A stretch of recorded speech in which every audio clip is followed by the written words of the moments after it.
OIC की बैठक बुला ली है, तो क्या ये सब एकजुट होकर अब इजराइल के खिलाफ मोर्चा खोलेंगी? सर आपके पास लौट रहे हैं, क्योंकि इस बीच एक बड़ी खबर अपने दर्शकों को बता दें, और बड़ी खबर यह मिल रही है कि नसरुल्लाह की मौत पर बाइडेन ने स्टेटमेंट दिया है। यूएस नागरिकों की मौत का था जिम्मेदार, ये बाइडेन कह रहे हैं। न्याय के मुताबिक काम हुआ। जो बाइडेन नसरुल्लाह की मौत को सही बता रहे हैं, न्यायपूर्ण बता रहे हैं, वो कह रहे हैं कि न जाने कितने अमेरिकी इस बीच मारे गए और नसरुल्लाह के साथ जो कुछ भी हुआ वो सही था। एसपी सिन्हा लगातार हमारे साथ बने हुए हैं। Major general SP Sinha, Joe Biden कह रहे हैं कि अमेरिकियों के साथ अन्याय हो रहा था, कई अमेरिकी मारे गए इस बीच, नसरुल्लाह की मौत बिल्कुल सही था, अमेरिकियों के साथ न्याय हुआ। कैसे देखते हैं आप? एकदम मिस्टर बाइडेन का वक्तव्य एकदम सही है। मैं पूछना चाहता हूँ, इजराइल को राइट टू एग्जिस्टेंस है कि नहीं? जिस जमीन पे इजराइल है वो इजराइल का है कि नहीं? मुस्लिम कंट्रीज के पास तो 57 देश हैं, वो इजराइल के पीछे क्यों पड़े रहते हैं? ओस्लो अकॉर्ड हुआ, 4 अकॉर्ड हुआ, क्या उसका सम्मान किया उस गल्फ कंट्रीज ने? क्या ईरान ने सम्मान किया? क्या हमास ने सम्मान किया? नहीं। कितनी बार इजराइल मौका देगा? इजराइल तो झुक झुक के मौका देता रहा है। लेकिन जब सवाल है कि आप एक बिल्ली को भी एक कॉर्नर में ले जाएंगे तो बिल्ली जंप करेगी, पहली बात। दूसरी बात है कि क्या ये सच नहीं है कि जो हसन नसरुल्लाह था, वो जो 7 अक्टूबर वाला अटैक था, उसमें प्रिंसिपल एक्टर था? कितने लोग की मौत हुई? बच्चों की मौत हुई, औरतों के साथ बलात्कार हुआ। इसकी जिम्मेदारी कौन लेगा? Who is accountable? सवाल ये प्रश्न उठता है। तो कहीं ना कहीं तो लॉ ऑफ प्रकृति का नियम है, एंड ऑफ जस्टिस तो होगा, वही हुआ है। और सवाल यह है कि जब शांति का इतना बार इजराइल ने ऑफर दिया और आप ठुकरा रहे हैं, अब क्या? आप एक बड़ा अच्छा प्रश्न शुरू में पूछी थी, व्हाट नेक्स्ट? आगे क्या होगा? आगे ये खाली उछलेंगे कूदेंगे, फेस सेविंग एक्सरसाइज करने के लिए थोड़ा मोड़ा हरकत करेंगे, बट वो लोग जानते हैं कि इजराइल एक प्रोफेशनल आर्म फोर्सेस है, बहुत प्रोफेशनल। आप सोचिए कि इजराइल पेनिट्रेट कर चुका है हिजबुल्लाह में। उसके जो इंटेलिजेंस 2 तरह के होते हैं, एक नॉर्मल इंटेलिजेंस, एक एक्शनेबल इंटेलिजेंस। इजराइल के सर आपके पास लौटूंगी मैं, पहले रुक लेते। बड़ी खबर का जो क्या रही रूस के हवाले से, रूस ने इजरायली हमले का विरोध किया है। रूस ने नसरुल्लाह की हत्या की निंदा की है और तनाव बढ़ाने के लिए इजराइल को जिम्मेदार माना है। ये वो रूस है जो लगातार कई सालों से युद्ध में फिलहाल है, लेकिन रूस ने फिलहाल इजरायली हमले का यहाँ पे विरोध किया है। नसरुल्लाह की मौत की यहाँ पे निंदा की गई है और ये भी कहा गया कि जो हालात खराब हो रहे हैं या जिस तरीके से तनाव बढ़ रहा है, उसके लिए इजराइल के जो हमले हैं वो जिम्मेदार है। कर्नल शैलेंद्र, रूस का ये स्टैंड नसरुल्लाह की मौत को लेकर के, इसको कैसे देखते हैं आप? जिस तरीके से यहाँ पे रूस की ओर से इसको लेकर के कहा जा रहा है कि दरअसल निंदा की जा रही है उसकी ओर से, और ये भी कहा जा रहा है कि भाई तनाव बढ़ने के लिए जिम्मेदार होगा इजराइल, तो रूस का ये स्टैंड कितना कारगर? और मेरा सवाल एक और भी है आपसे, व्हाट नेक्स्ट? इसके बाद क्या देख रहे हैं? क्या अगला नंबर खामनेई का है, ये तय मान लिया जाए? पहली बात, जहाँ तक रूस की बात है, हमारा अपना दोस्त है, but at the same time जब इवैल्यूएशन की बात आएगी तो उसे बड़े निष्पक्ष होकर इवैल्यूएट करना चाहिए। 7 तारीख की निंदा कहाँ है? 7 अक्टूबर को जो हुआ था, तो रूस आपने उसको क्यों नहीं कंडेम किया? क्या वो किलिंग नहीं थी? क्या वो एक पीसफुल एनवायरनमेंट में, एक फेस्टिवल एनवायरनमेंट में आपने एक तरीके से बोलते हैं जिसको कि दरिंदगी की सारी हदें पार कर दी? जिस तरीके से बच्चों को आपने उठाया, उसकी कंडेमनेशन कहाँ है? क्या वो बड़ा अच्छा काम था? और चलिए कोई बात नहीं, नसरुल्लाह पर आ जाते हैं।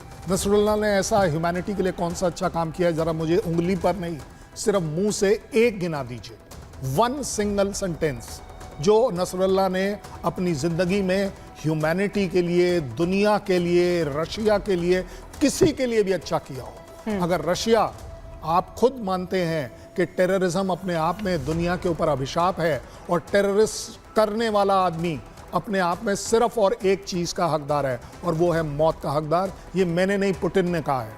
और अगर पुतिन की बात माननी जाए तो इस किलिंग के अंदर कौन सी गलत काम हुआ है? एक अकेला आदमी, रशिया खड़ा है सर।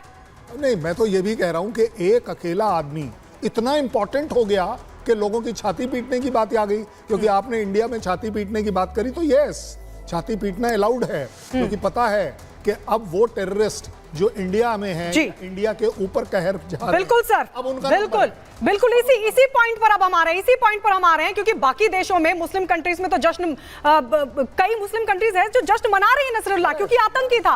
लेकिन हमारे भारत की एसपी सिन्हा, मैं आपके पास आ रही हूं, हमारे भारत में कुछ लोग छाती पीट रहे हैं। आप सोचिए, जम्मू कश्मीर के बड़गांव में प्रोटेस्ट होता है, वहां की एक्स सीएम महबूबा मुफ्ती बाकायदा चुनाव रद्द कर देती हैं और वो नसरुल्लाह को शहीद बता रही हैं। भारत का क्या लेना देना आतंकी नसरुल्लाह से? नहीं, इतना यदि कंसर्न है कि किसी की हत्या हुई है, तो मैं जो बांग्लादेश में जो हिंदुओं की हत्या हुई, अब औरतों के साथ बलात्कार हुआ, उसमें क्यों नहीं छाती पीटते हैं ये? आप दो मापदंड तो नहीं रख सकते ना। तो प्रॉब्लम है कि खाली धर्म के नाम पे ये लोग छाती पीटते हैं, क्योंकि वो रसूलुल्लाह मुसलमान है तो इसलिए छाती पीटो। बाकी कोई धर्म का होता हो तो वो कुछ नहीं कहते ये। बांग्लादेश में तो उन्होंने कुछ नहीं कहा। आतंक का कौन सा धर्म होता है सर? वही नहीं, आतंक का तो धर्म होता है। आप आतंक का धर्म होता है। होता है, आतंक का धर्म होता है। आप देख लीजिए मैक्सिमम आतंकी कौन है। देखिए, विश्व में यदि शांति बनाना है, भाईचारा बनाना है, तो धर्म को साइड पे करके आपको बहुजन हिताय बहुजन सुखाय के राष्ट्र जो सनातन धर्म का फिलॉसफी है उस पर चलना पड़ेगा। और कोई भी XYZ किसी धर्म का हो, यदि वो हत्यारा है तो एंड्स ऑफ जस्टिस उसको मिलना चाहिए। जितना जल्दी उसको कुचल दिया जाए उतना विश्व शांति के लिए अच्छी बात है। और जब रूस की बात करते हैं, जैसा कंशानी ने कहा, रूस हमारा मित्र है, मान लिया, लेकिन ये तो स्वाभाविक है कि यदि मिस्टर बाइडेन अप्रिशिएट करेंगे तो वो खिलाफत करेंगे। ये तो बहुत ही स्वाभाविक है, नेचुरल है।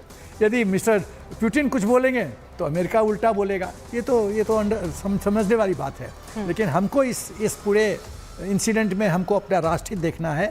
हमको अपने हित को नेविगेट इस तरह से करना है कि हम फालतू के विवाद में न पड़े, अपना हित देखें और विश्व में कर्नल शैलेंद्र शांति की अपील करें। कर्नल शैलेंद्र, सवाल दरअसल ये कि हिजबुल्लाह अब कितना बचा हुआ है, जो अस्तित्व है उसका वो कितना बचा हुआ है? कमर टूट चुकी है पूरी, जो सिस्टम तो कम्युनिकेशन का वो खत्म हो चुका है, बिल्डिंग्स तबाह हो चुकी हैं, बहुत सारे जो भंडार थे उनके पास हथियारों के वो भी नष्ट हो चुके हैं। कितना बचा है हिजबुल्लाह? अगर समझें हम आपकी भाषा में तो कैसे समझाएंगे इसको? अगर फौजी भाषा में आप समझना चाहें तो ये आप बहुत बड़ी गलतफहमी पाल रहे हैं कि हिजबुल्लाह अपने आप में खत्म हो गया।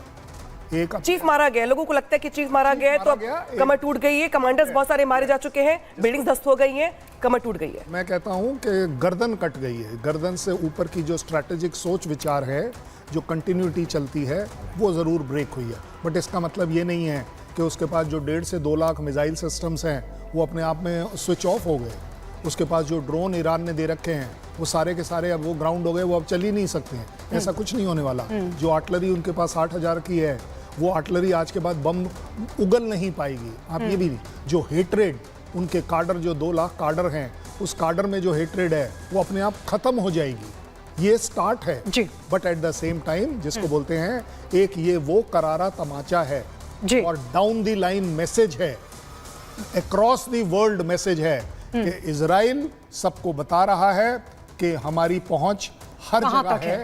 हम कहीं पर भी आकर फ्रीली हमारे बिल्कुल। मेजर जनरल एसपी साहब, बहुत छोटा सा आप इसको पूरा कंक्लूड कीजिएगा।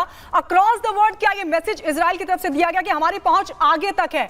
और मैं चाहूंगी कि आप इंडिया में जो लोग छाती पीट रहे हैं उन पर भी आप बताइए कि दुनिया में क्या संदेश जा रहा है? देखिए, जब आप इस तरह की बात करते हैं और अधर्म को, और जिस आदमी ने 7 अक्टूबर में तबाही मचाया उसको सपोर्ट करते हैं, तो कहीं ना कहीं आप गलत रास्ते पे जा रहे हैं। ठीक है, इससे हमारे भारत देश की छवि खराब हो रही है कि हम शांति प्रिय नहीं। ठीक है सर, वक्त की कमी है। एक छोटा सा ब्रेक हम ले रहे हैं। ब्रेक के उस पार भी लगातार खबरें बनी हुई हैं, आप जुड़े रहिए हमारे साथ।